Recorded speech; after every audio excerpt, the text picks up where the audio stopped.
আপনি আপনি সাঁতার জানেন না, তাহলে পুকুরে নামলেন কেন? আপনি তো নামতে বললেন।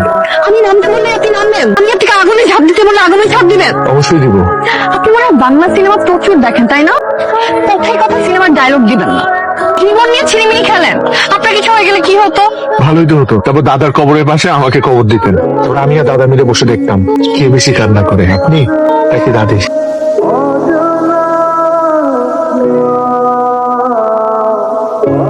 দাদি আসি, আমার জন্য দোয়া করবেন। এসো ভাই, ভালো থাকবেন আপনি। দিনে মনটা খারাপ করে দিয়ে গেলে আবার এসো।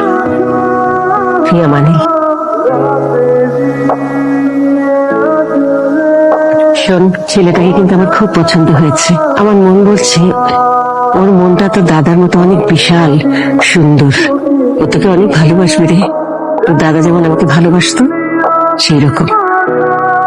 দেরি করিস না, বোকামিও করিস না, ওকে বিয়ে করে ফেল। যা, সাবধানে যাস।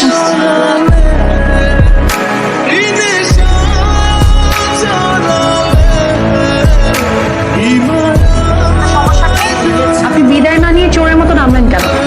আপনি বাচ্চাদের মতো ঘুমাচ্ছিলেন, দেখে ভীষণ মায়া লাগলো, তাই আর ডাকতে ইচ্ছা হয়নি। আচ্ছা, আপনি কি সবসময় মানুষকে তেল দিয়ে কথা বলেন?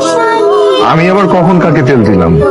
সব সময় বলেন, মাত্র বললেন। আবার আজকে সকালে যেমন দাদিমাকে বললেন সুচিত্রা সেন। আমার ওনাকে দেখে সুচিত্রা সেনের মতো লেগেছে, তাই বলেছে।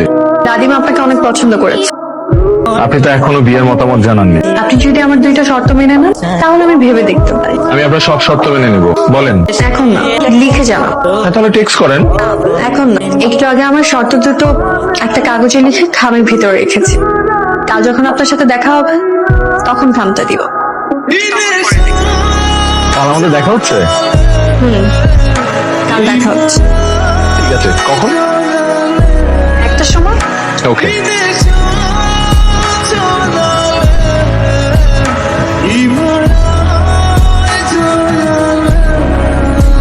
হ্যালো, আসসালামু আলাইকুম। সব শেষ হয়ে যাচ্ছে। কি হয়েছে আন্টি? হ্যাঁ, কি হয়েছে?